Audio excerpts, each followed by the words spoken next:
Abertura. Fundo azul. Linha branca horizontal se divide em duas e forma um quadrado que logo se desfaz. Círculo se divide horizontalmente em outros coloridos e se desfazem. No centro, repórter Justiça.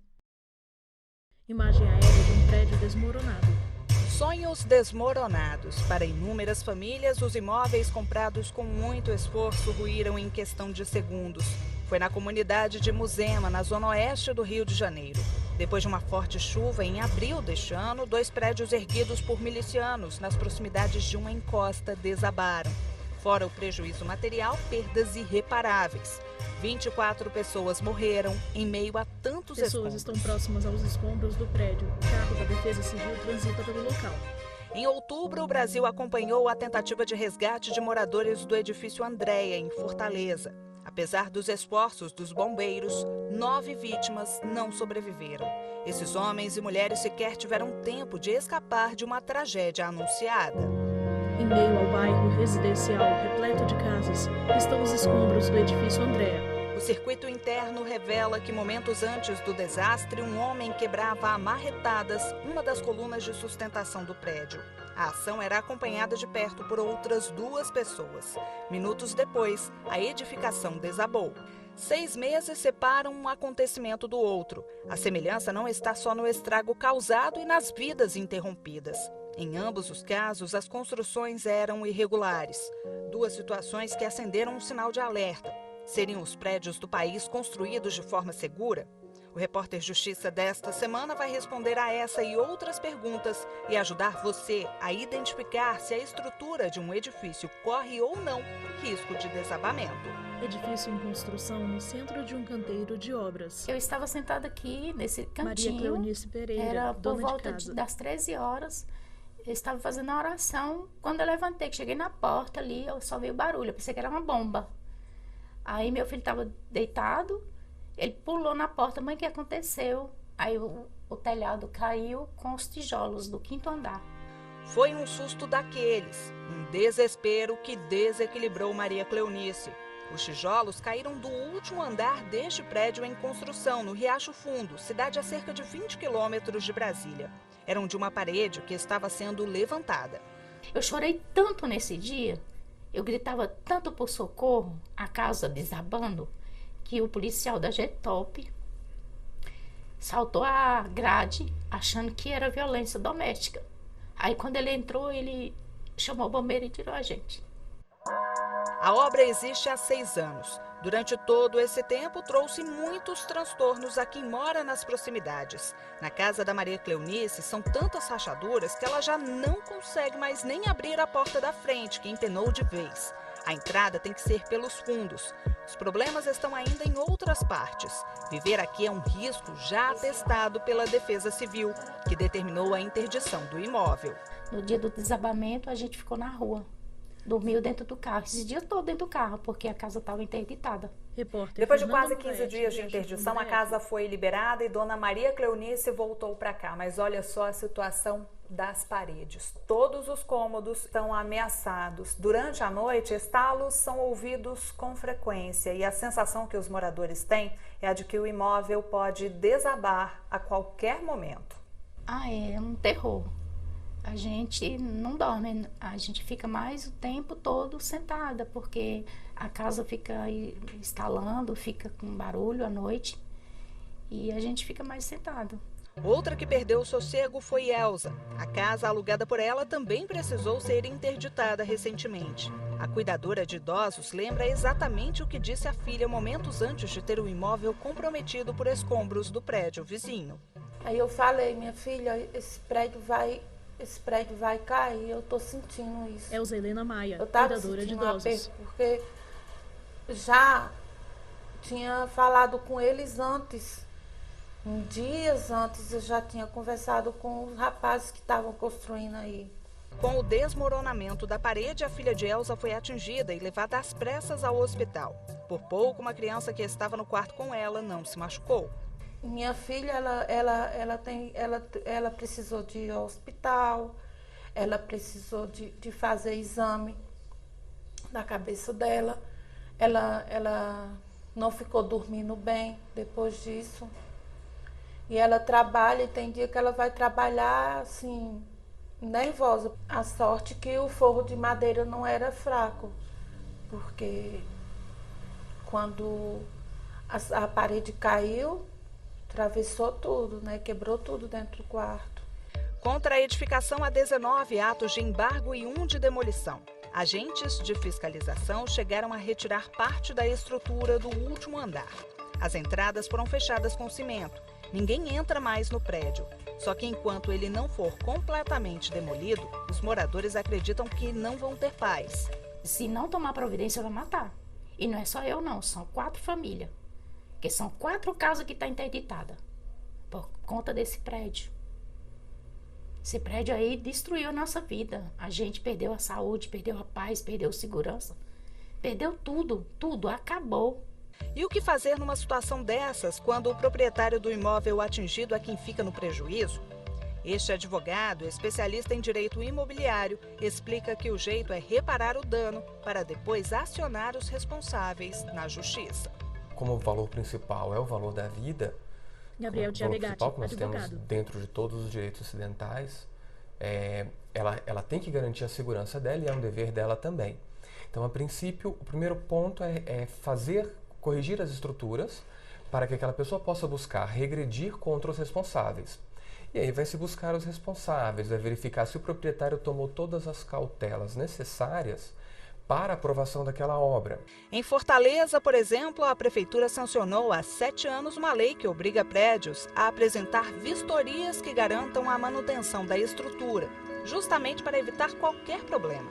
No caso de Fortaleza, o que a prefeitura está fazendo, o município, no caso, está fazendo, é instituir que essa fase de fiscalização não seja unicamente quando da construção, mas periodicamente, e aí entrega para o síndico, entrega para o proprietário uma responsabilidade de periodicamente exigir que venham até a obra dele, venham até o imóvel e verifiquem as estruturas para ver se está correto. Isso é ótimo, porque vai entregar para aquele síndico, vai entregar para aquela pessoa que está fazendo uma obra ou que fez uma obra, um laudo indicando que ele está seguro. Eva sempre esteve atenta aos mínimos sinais que o prédio onde ela é síndica apresentava. É uma torneira, é um cano, é um problema na caixa d'água, sabe? É pintura do prédio. Mesmo assim, não conseguiu impedir que a varanda do edifício despencasse. Eu estava em casa com meus filhos, né? Tinha acabado de chegar, quando eu ouvi um abalo, né? Um abalo com um estrondo. E aí eu peguei eles e desci rapidamente, que eu achava que tinha caído algo no prédio, algo bem pesado, né? E aí eu desci com meus filhos e já iniciou síndica. A chamada de bombeiro. E aí chegaram e atendeu a pessoa que caiu, a moça que caiu, né? Que desceu junto com a varanda. Quando a varanda virou, ela desceu junto. Aí começou o atendimento, né? Pelos bombeiros e logo em seguida chegou um coronel da Defesa Civil que interditou o prédio. O imóvel de 3 andares, situado em Taguatinga, cidade próxima à capital federal, foi construído há 17 anos. Na época, teve a supervisão de um engenheiro responsável, que não fez o uso da chamada ferragem negativa. É ela que dá um suporte maior à estrutura. Um desastre como esse não tem como único fator somente a execução o dimensionamento do projeto. Também existe um componente também da execução do projeto, que pode ter sido de uma maneira danosa. Mas, infelizmente, a gente só tem a possibilidade de constatar a inteireza do que aconteceu ao final de todo um estudo, que ainda não foi terminado. Se essa estrutura tivesse caído em sequência, e principalmente se essa estrutura tivesse caído sobre essa pessoa, fatalmente essa pessoa teria vindo a óbito. Além do trabalho desempenhado pela Defesa Civil, esta lei de 2017 estabelece diretrizes gerais sobre medidas de prevenção e combate, por exemplo, a desastres em estabelecimentos e edificações.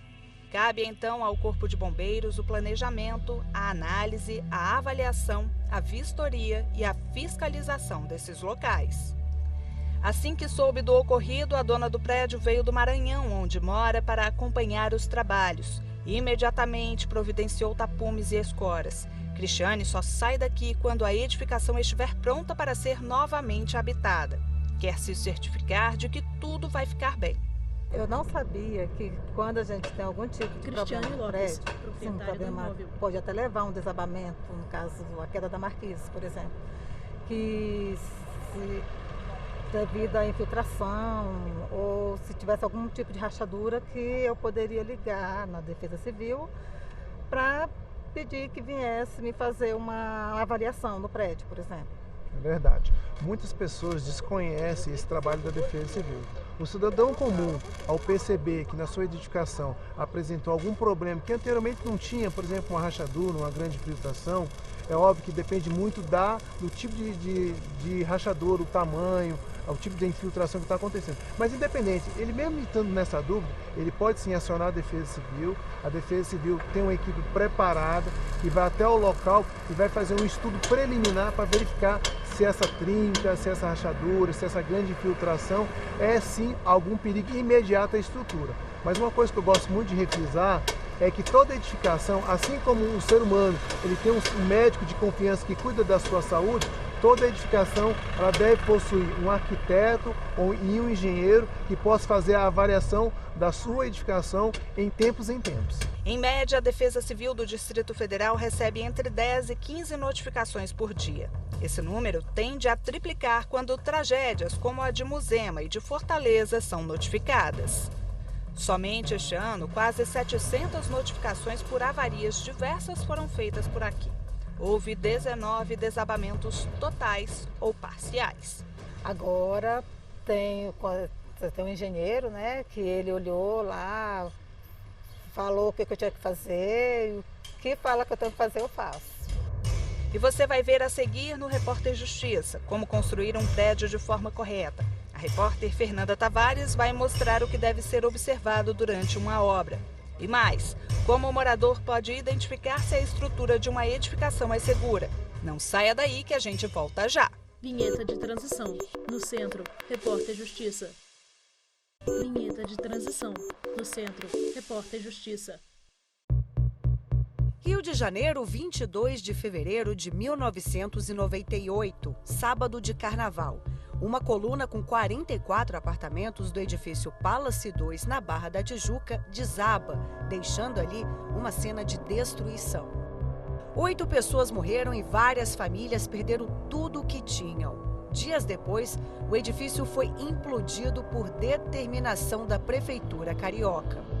O parecer técnico apontou defeitos na estrutura, erros de cálculo e uso de pedaços de madeira, jornal, plástico e até areia junto ao concreto. Repórter Fernanda Tavares, Brasil. A Associação dos Ex-Moradores ainda aguarda na Justiça um desfecho dessa tragédia. O então deputado federal Sérgio Naia, dono da construtora que ergueu o edifício, e os engenheiros foram processados.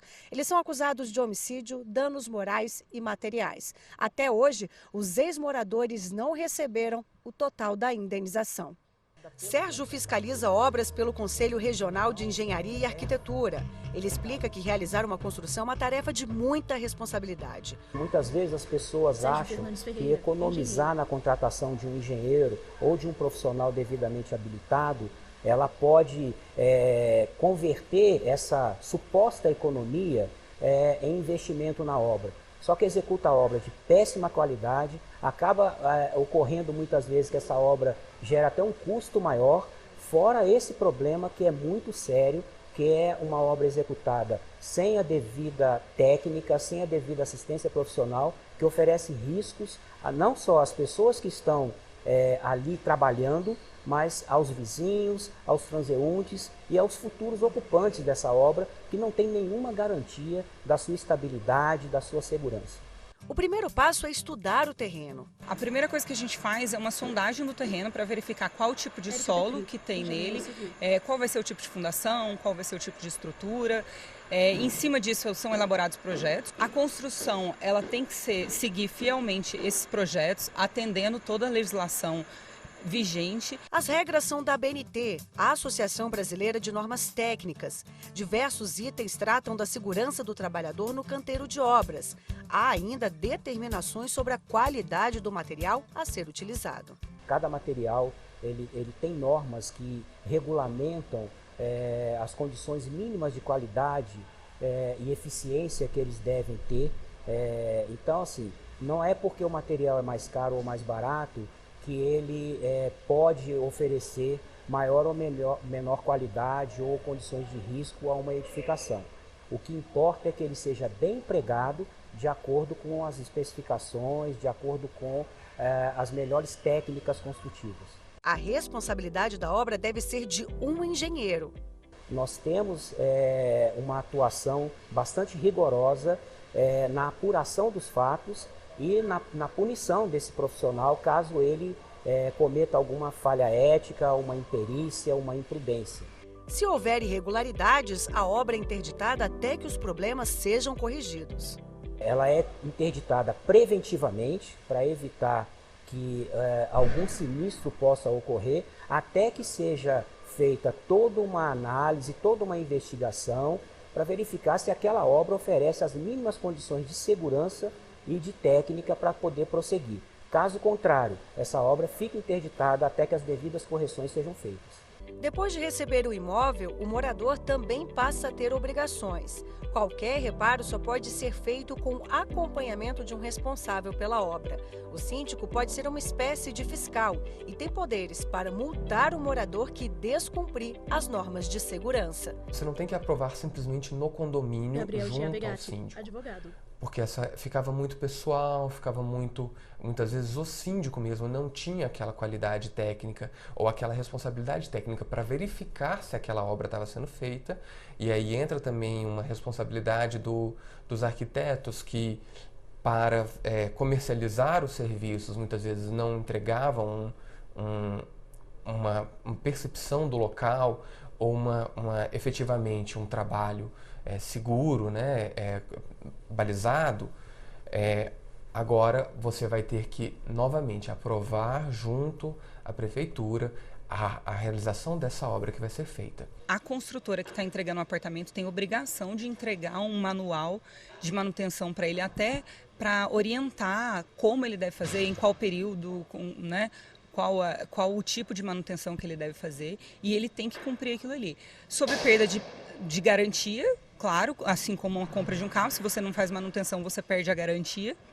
É assim que funciona um apartamento, até porque na maioria das vezes é o maior bem que a pessoa está adquirindo durante a vida dela. O síndico precisa se atentar a qualquer reparo no prédio. Fiscalizar se está de acordo com as convenções do condomínio.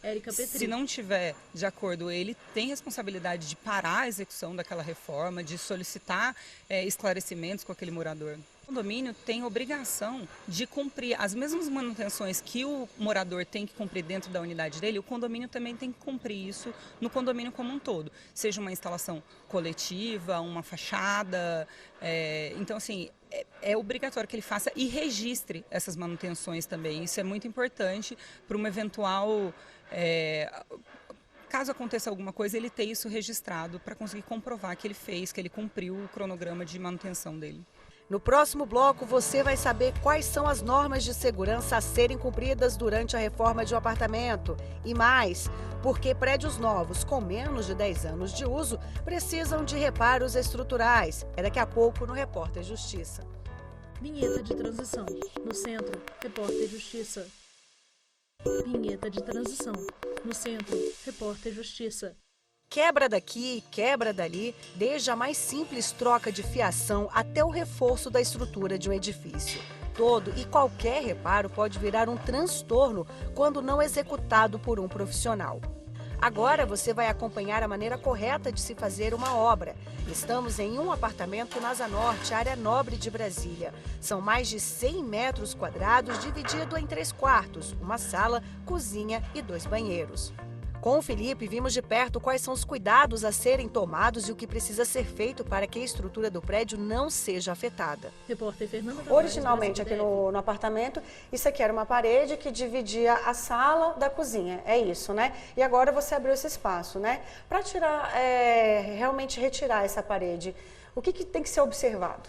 Então, a primeira coisa que a gente fez ao começar o projeto foi verificar os projetos originais, né, principalmente o projeto estrutural, para identificar a posição dos elementos estruturais do apartamento. Então, a gente verificou que essa parede era uma parede de alvenaria, uma parede de vedação meramente, não haveria nenhum problema na retirada dela. Essa parede, na verdade, se eu quisesse retirar, ela também poderia ser retirada. Esse prédio, particularmente, por se tratar de um edifício já bastante antigo, ele tem uma estrutura bastante reforçada em alguns pontos e suprimiu a necessidade de muitos pilares, entendeu? O que ajuda no projeto. Todo edifício tem 3 bases de sustentação. São as lajes maciças, as vigas e os pilares. Nada pode ser quebrado ou apresentar rachaduras. Existem prédios que têm paredes estruturais, ou seja, as lajes são apoiadas nas próprias paredes. Nesse caso, você não poderia retirar e nem alterar essas paredes, a não ser que em algum caso específico tivesse alguma possibilidade da contratação de um engenheiro calculista para fazer um laudo, para fazer às vezes o projeto de um reforço estrutural, mas isso também depende muito da situação. Mãos folheiam planta de prédio. Falando em projeto, é muito importante que o engenheiro ou arquiteto estude a fundo a planta da edificação. Quanto tempo você leva, mais ou menos, um profissional leva para analisar a planta de um prédio para poder parar e fazer um projeto como esse? Na verdade, hoje a gente tem uma dificuldade, particularmente aqui em Brasília, porque nem todo condomínio, nem todo prédio possui esses projetos originais. Então, já começa aí o problema. Às vezes você tem que ir até a administração de Brasília, acessar microfilmes. Então, o profissional tem que ter a capacidade de escolher quais as folhas e quais elementos do microfilme a gente precisa ser copiado para se analisar a estrutura. Então, normalmente essa análise ela é feita inicialmente para se verificar os pontos principais, e quando a gente fala em estrutura, a gente também tem que levar em consideração a questão das instalações também, né? Então, por exemplo, as descidas de esgoto, são essas prumadas, né, que a gente chama, elas são do edifício original, então a gente tem que preservar isso. Qualquer falha pode causar um desabamento. A gente verifica que esses casos que vêm acontecendo, eles normalmente já começam tendo um problema desde a raiz. Então, ausência de projeto, ausência de responsável técnico na execução, ausência do cumprimento de normas ou de se ter seguido de fato o que foi projetado. Então, realmente, começar já da maneira correta é fundamental para evitar problemas futuros, né? Os principais erros da construção que levam a novas reformas são a falta de planejamento, a escolha errada do profissional, o uso de materiais sem qualidade e as instalações elétricas e hidráulicas. Foram algumas dessas falhas que encontramos neste outro prédio no Noroeste, bairro mais novo do Distrito Federal. Ele foi entregue aos moradores há apenas 5 anos. Mesmo assim, olha aí, os imóveis já passam pelos primeiros consertos nas varandas. Normalmente, quando essas obras são entregues pela construtora, se monta o que se chama de comissão de recebimento de obras, e essa comissão normalmente é formada por moradores que se voluntariam, mas que não têm um conhecimento muito profundo a respeito de como avaliar aquela edificação. E acaba havendo um recebimento daquela obra, das áreas comuns, de forma um pouco superficial, por melhor que seja a intenção das pessoas.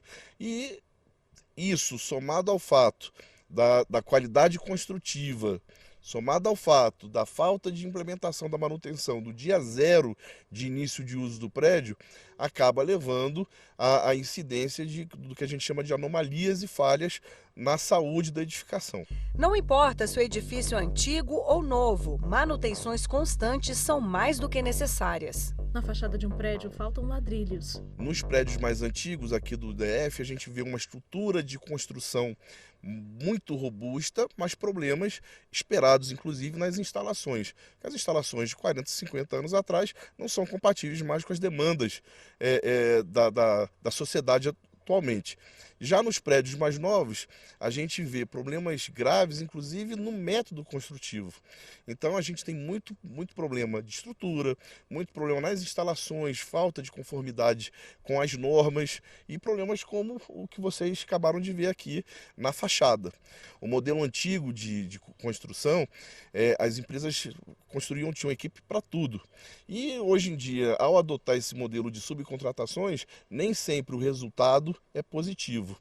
O fato é que entregue a obra, iniciada a vida útil dela, os responsáveis pela edificação, os gestores condominiais, que no final das contas é sobre quem recai a responsabilidade civil e criminal, eles se atentem para a necessidade de ter não somente uma manutenção preventiva implementada, isso recorrentemente, mas também se assessorar de profissionais habilitados e qualificados. O Repórter Justiça de hoje fica por aqui. Você pode rever esse e outros programas no nosso canal no YouTube, TV Justiça Oficial. Acesse também o nosso site, tvjustiça.jus.br. Quer enviar uma sugestão de reportagem? Então mande sua dica para o e-mail repórterjustiça@stf.jus.br. Obrigada pela sua companhia. Até a próxima e tchau. 2 funcionários fazem manutenção de prédio do hotel. Créditos finais. Produção: Luciano Oliveira e Marcelo Luiza. Reportagem: Fernando Mulaerte e Fernando Tavares. Edição de texto: Fernando Mulaerte. Cabelo e maquiagem: Kelly Matheus. Figurino: Thalita Oliveira. Cinegrafia: Lázaro Filho, Lúcio Ribeiro e Luiz Guilherme. Assistência técnica: Carlos Ferreira, Josenildo Júnior e Cleber Leite. Edição de pós-produção: Diego Galeotti. Videografismo: Lucas Matias. Audiodescrição: Visual áudio. Roteiro: Kainan Leão. Narração: Ana Luísa De Franco. Núcleo de programação: Rosa Lazen. Núcleo técnico: Fábio Guedes. Núcleo de produção de programas: Flávia Soledade. Supervisão: Coordenadoria de Gestão da TV e Rádio Justiça. Secretaria de Comunicação Social, STF. Realização: TV Justiça 2019.